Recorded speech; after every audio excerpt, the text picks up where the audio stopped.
They said a black man couldn't do it. They said his hands weren't steady enough, his mind not sharp enough, his place not worthy enough to touch the machinery that would decide the fate of the free world. But on a cold morning in 1943, inside a sprawling factory in Detroit where the roar of industrial might drowned out the whispers of hatred, one man stood before a blueprint that would change everything. His name was David Baker, and the machines he was about to build wouldn't just help win the war, they would prove that genius has no color, that brilliance bows to no segregation, and that sometimes the greatest battles are fought not with guns, but with wrenches, slide rules, and an unbreakable will to prove the world wrong. The story begins not in the smoke and fire of European battlefields, but in the suffocating heat of Birmingham, Alabama, where David Baker first learned that the color of his skin would be both his greatest obstacle and his most powerful motivation. Born in 1915 to a sharecropper father and a schoolteacher mother who insisted education was the only weapon that couldn't be taken away, David showed an early fascination with how things worked. While other children played in the red clay dirt, he dismantled pocket watches, rebuilt broken radios, sketched elaborate mechanical contraptions in notebooks his mother bought with money she didn't have. His father would shake his head, not in disappointment, but in fear, because in the deep south of the 1920s, a black boy with big dreams was a dangerous thing. Dreams got you noticed, and being noticed got you hurt. But David's mother refused to let the world crush her son's spirit. She scrubbed floors in white homes during the day and taught David mathematics by candlelight at night, her fingers tracing equations across borrowed textbooks while outside, the world reminded them daily of their supposed inferiority. Separate water fountains, separate schools, separate futures. The message was clear and cruel: know your place, stay in your lane, and never, ever dream of touching the machinery that builds empires. Yet every time David passed the local machine shop where white men shaped metal into marvels, he felt something stir inside him, not resentment, though that came later, but a burning question that wouldn't let him sleep. Why not me? The answer came in 1933 when David, against astronomical odds, earned a scholarship to study mechanical engineering at Tuskegee Institute, one of the few places in America where a black student could pursue such an education. At Tuskegee, surrounded by other young black men and women who refused to accept the limitations the world imposed, David flourished. He stayed up until dawn, perfecting calculations, his hands stained with ink and grease, his mind racing through problems of torque and tension, stress and strain. His professors saw in him something rare, not just intelligence, but an intuitive understanding of machinery, as if he could hear the language of metal and speak it fluently. By the time he graduated in 1937 with top honors, David Baker was arguably one of the most talented young engineers in America. But in America, that talent meant nothing if you were black. He applied to every major engineering firm in the country: Ford, General Motors, General Electric, Westinghouse. The rejection letters came like clockwork, each one a knife wrapped in polite language. Some didn't bother with politeness.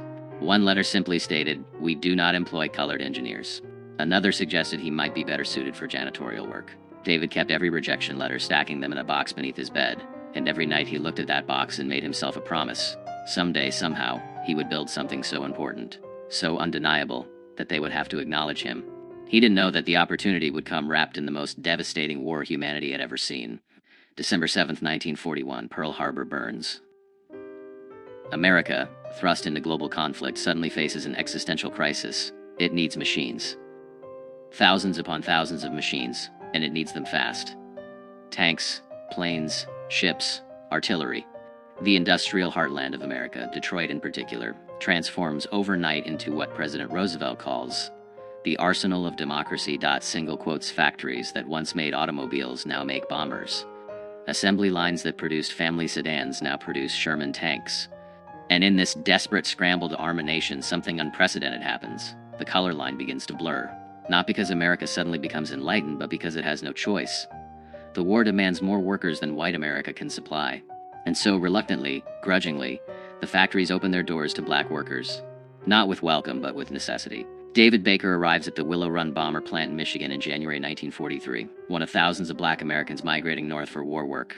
And the plant is a marvel, the largest factory under one roof in the world, nearly a mile long, designed to mass-produce B-24 Liberator bombers at a rate that seems impossible. One bomber every hour. It's an assembly line on a scale never before attempted, and it's chaos. Production goals aren't being met. Bottlenecks clog the line. Machinery breaks down faster than it can be repaired. The pressure is immense because across the Atlantic, American boys are dying. And they're dying in part because they don't have enough air support. Every day of delay at Willow Run means more Gold Star mothers, more telegrams that begin with "We regret to inform you." David is hired not as an engineer, they won't give him that title, but as a technical assistant, which really means he's expected to carry tools for white engineers and keep his mouth shut. He's assigned to the machine shop, a massive space filled with lathes, milling machines, drill presses, the heartbeat of the factory where precision parts are manufactured. On his first day, he walks through clouds of metallic dust, past machines tended by men who glance at him with expressions ranging from curiosity to contempt. A white foreman, a man named Sullivan with a beer gut and a cigarette perpetually dangling from his lips, looks David up and down and says, "You can read blueprints, boy?" David, swallowing his anger at that word, at the condescension dripping from it, simply nods. Sullivan tosses him a blueprint for a hydraulic actuator component, a complex part with tolerances measured in thousandths of an inch. "File this away," Sullivan says, dismissing him. But David doesn't file it away. He studies it, and within 10 minutes he spots a design flaw that will cause the component to fail under stress. He hesitates. This is his first day. He's been hired to carry tools, not to question the work of white engineers with decades of experience. But he remembers his mother's words from childhood. If you know something is right, speak it. The world may punish you for speaking, but it will definitely punish you for staying silent. So David approaches Sullivan, blueprint in hand, and politely, carefully explains the problem. Sullivan's face reddens. The other men in the shop go quiet, watching this moment that could end very badly. "You think you know better than the engineers who designed this." Sullivan's voice is dangerous. David meets his eyes and says simply, "I think the math doesn't lie. Sir, it's a gamble that could get him fired on the spot. Blacklisted from war work, sent back to a South that has nothing for him." But Sullivan, to his credit, actually looks at the blueprint, follows David's calculations, and after a long, tense silence, nods slowly. "Test it," he says. The component is manufactured both ways, the original design and David's modification. Under stress testing, the original design fails exactly as David predicted, shattering at 2/3 the required pressure. His version holds. That moment, witnessed by a dozen skeptical white workers, changes something.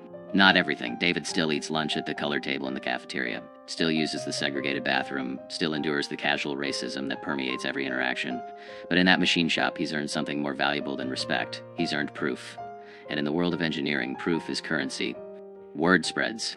Within weeks, David finds himself quietly consulted on problems that have stumped the official engineering staff. A bearing assembly that keeps seizing up, a rivet pattern that's causing metal fatigue, a cooling system that's inadequate for the engine specifications. He works on these problems at night after his official shift ends, hunched over borrowed blueprints in the colored section of the dormitory, running calculations by lamplight, sketching solutions on whatever paper he can find. His recommendations are implemented without his name. Attached white engineers present them as their own discoveries because a black man's name on an engineering document is still unthinkable, but David doesn't care about credit. Not yet. He cares about the work, about proving every day that his mind is as sharp as any tool in that shop. Then comes March 1943, and a crisis that will define his legacy. The B-24 Liberator has a critical problem. The landing gear system is failing at an alarming rate. Bombers are crash landing, pilots are dying, and the entire production line might have to stop until the issue is resolved. The landing gear mechanism is incredibly complex. It has to be strong enough to absorb the impact of a 65,000-pound aircraft touching down at high speed, yet light enough not to compromise the bomber's performance, and reliable enough to function after the aircraft has been shot full of holes by German fighters. The current design, developed by some of the best aeronautical engineers in America, is failing in field conditions. Planes are bellying onto runways, gear collapsing on landing, crews barely escaping before their bombers burst into flames. The pressure on Willow Run becomes suffocating. Military brass arrive from Washington, grim-faced men in uniforms heavy with medals demanding answers. Production slows to a crawl as engineers scramble for solutions. Tests are conducted. Modifications are attempted. Nothing works. David watches from his position at the margins, this black man still officially just a technical assistant, and he sees what the white engineers don't see because they're too close to their own assumptions. The problem isn't the gear mechanism itself, it's the hydraulic system that deploys it. Under combat stress with battle damage and temperature extremes, the hydraulic fluid is degrading, losing pressure at the critical moment of deployment. The mechanism is fine. The delivery system is flawed. He spends 3 sleepless nights running calculations, testing his theory against every variable he can imagine. Temperature ranges from -40 degrees at altitude to 120 degrees on sun-baked Pacific runways. Pressure variations from sea level to 25,000 feet. The effects of vibration, G-forces, battle damage. He redesigns the hydraulic system from scratch, incorporating redundancies, adding a pressure accumulator, changing the routing to protect lines from enemy fire, even suggesting a different hydraulic fluid with better thermal properties. It's audacious. It's a complete reimagining of a system designed by men with pedigrees from MIT and Caltech. And when David finally, nervously, brings his calculations to Sullivan, he fully expects to be laughed out of the shop. Sullivan doesn't laugh. He stares at the pages of calculations, the detailed schematics, the test data David has compiled on his own time with borrowed equipment. Then he does something David never expects. He picks up the phone and calls the chief engineer. Within an hour, David was standing in a conference room he was never supposed to enter, surrounded by white men in suits and uniforms, all of them looking at this black technical assistant with expressions ranging from skepticism to open hostility. One colonel actually asks, "Who did these calculations for you, boy?" The assumption that David couldn't possibly have done this work himself hangs in the air like poison gas. But the chief engineer, a pragmatic man named Henderson who cares more about solving problems than maintaining racial etiquette, cuts through the tension. "Can you defend this work?" he asked David. "Can you explain every decision, every calculation?" David can. For 2 hours, he walks them through his redesign, answering every technical question, defending every choice, demonstrating a mastery of hydraulic systems that makes it impossible to deny his competence. The men in that room don't want to believe him. Everything in their world tells them that a black man shouldn't be capable of this level of engineering sophistication. But the mathematics doesn't care about their prejudices. The stress calculations don't respect segregation. The fluid dynamics work the same regardless of who discovered them. And so, reluctantly, almost resentfully, they agree to test his design. 3 weeks later, a B-24 modified with David Baker's hydraulic system completes its test flight. The landing gear deploys flawlessly. Over the next month, under conditions designed to replicate combat stress, the system works perfectly, not once does it fail. The decision is made. Willow Run will implement the Baker hydraulic system on all B-24 Liberators moving forward. Bombers already in service will be retrofitted with the modification. It's a massive undertaking, but it's necessary because David's design doesn't just work, it saves lives. Over the remaining years of the war, his hydraulic system will prevent countless landing gear failures. Will bring home crews who otherwise would have died in fiery crashes. Will keep bombers operational when they should have been grounded. But here's the bitter truth. David Baker's name appears nowhere in the official record. The design is credited to the Willow Run Engineering Department, a faceless institutional entity. White engineers sign their names to the modification documents. When military officials come to inspect the improvement, they congratulate Henderson and his team, never knowing that the brilliant redesign came from a black man they wouldn't have allowed through the front door a year earlier. David watches this happen, watches his work attributed to others, and feels the familiar burn of injustice. But he also understands something that sustains him. The work itself is what matters. Somewhere over Germany, a B-24 riddled with flak damage will make it home because its landing gear deploys when it should. The crew will kiss the ground, thank God for their survival, never knowing that their lives were saved by a black engineer from Birmingham who the world tried to tell he wasn't good enough. The work doesn't stop with the landing gear. Once David proves himself, once it becomes undeniable that he possesses engineering talent that the factory desperately needs, he becomes unofficially essential. The color line still exists, he still can't eat in the main cafeteria, still can't use certain facilities, still endures the daily humiliations of segregation, but in the machine shop, a strange respect develops. White workers who would never socialize with him outside the factory start coming to him with problems. A lathe operator struggling with a complex part asks David to check his setup. A welder encountering unusual metal fatigue requests his analysis. Reluctantly, David is integrated into the actual engineering work, though his job title and pay never reflect his contributions. He improves the engine mount assembly, reducing vibration that was causing premature wear. He redesigns the bomb bay door mechanism, making it more reliable under combat conditions. He develops a modification to the oxygen system that prevents freeze-ups at high altitude. Each innovation is small in isolation, but together they make the B-24 Liberator a better, safer, more effective weapon of war. And every improvement carries the same invisible signature.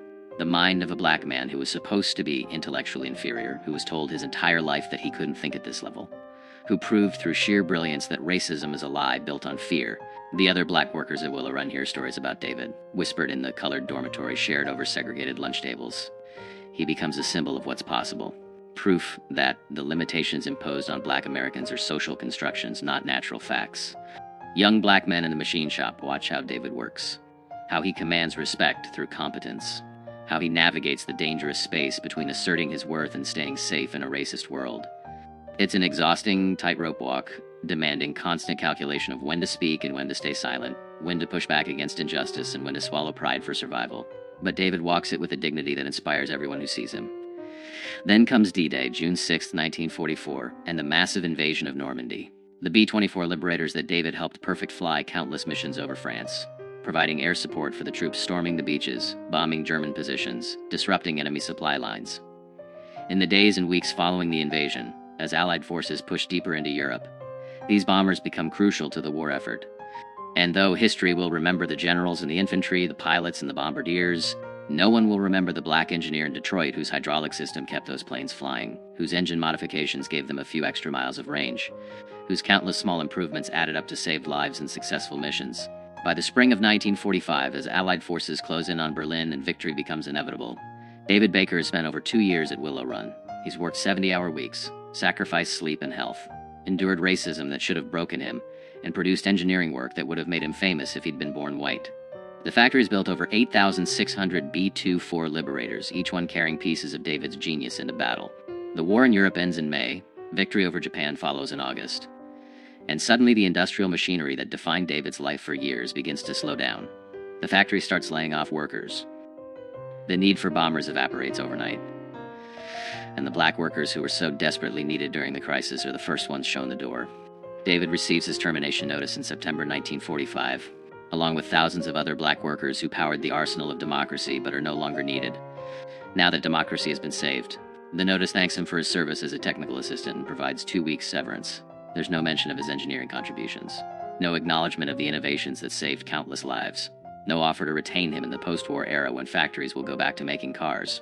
Sullivan, the foreman who initially doubted David but grew to respect him, finds him in the machine shop on his last day. The old man looks uncomfortable, doesn't quite meet David's eyes, and says gruffly, "You're the best engineer I ever worked with, Baker. I'm sorry it has to end this way. It's not enough. It doesn't undo the injustice. Doesn't provide David with the career he earned, but it's something." An acknowledgement, however private, that David Baker was never just a technical assistant. He was the man who helped beat Hitler with mathematics and metal with hydraulics and hope. After the war, David tries to leverage his Willow Run experience into an engineering career. He applies to firms in Detroit, in Chicago, in New York, carefully crafting his resume to highlight his contributions while navigating the impossible task of claiming credit for work that was officially attributed to others. He can't exactly write redesigned hydraulic system for B-24 Liberator when there's no official record of his involvement. The engineering firms look at his resume, see his degree from Tuskegee, note his race, and the rejections come just like they did in 1937. The war changed many things, but it didn't change America's fundamental unwillingness to see black genius as equal to white mediocrity. He eventually finds work as a high school mathematics and physics teacher in Detroit's black neighborhood, educating the next generation, trying to pass on not just knowledge but the belief that they can achieve anything despite a world designed to stop them. It's honorable work, important work, but David knows he's capable of so much more. At night, he sits in his small apartment surrounded by engineering textbooks and drafting tools he rarely uses, and wonders what he could have built if America had let him. How many innovations died because a talented black engineer was confined to a classroom instead of a laboratory? How much potential was wasted because racism valued skin color over capability? Decades pass. The story of Willow Run becomes legend. The tale of American industrial might defeating fascism through sheer productive capacity. Books are written, documentaries are made. Museums preserve B-24 Liberators as symbols of the greatest generation's triumph. The engineers who designed these planes are celebrated, their names recorded in history. But David Baker's name appears nowhere. His contributions exist only in fading memories and the recollections of a few black workers who knew him. In the private knowledge of men like Sullivan, who saw his genius firsthand but never fought to ensure he received recognition.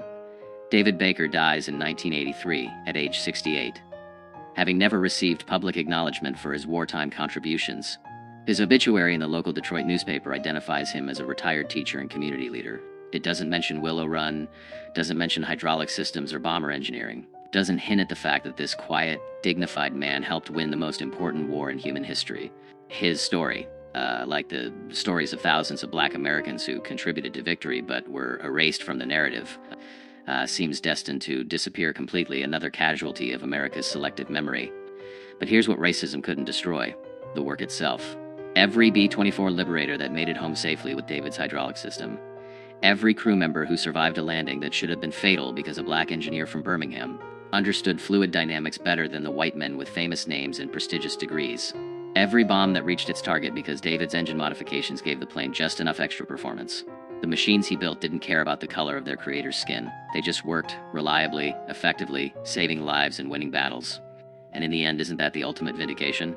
Not the recognition that never came, not the career that was stolen, not the credit that was denied, but the undeniable fact that when America needed genius, it found it in a place it claimed genius couldn't exist, and a man it said couldn't possibly possess the intelligence to shape history. David Baker built machines that beat Hitler, and he did it while a nation that needed him refused to see him. His story finally being told now, decades too late to benefit him but not too late to honor him, is more than the tale of one brilliant engineer denied his due. It's the story of how many David Bakers existed. How many black Americans possessed talents that could have changed the world but were never given the chance? How much human potential America squandered in service of maintaining racial hierarchy? For every David Baker we discover, how many remain invisible, their contributions erased, their genius unrecognized. The B-24 Liberator helped win World War II, but it won despite America's racism, not because America overcame it.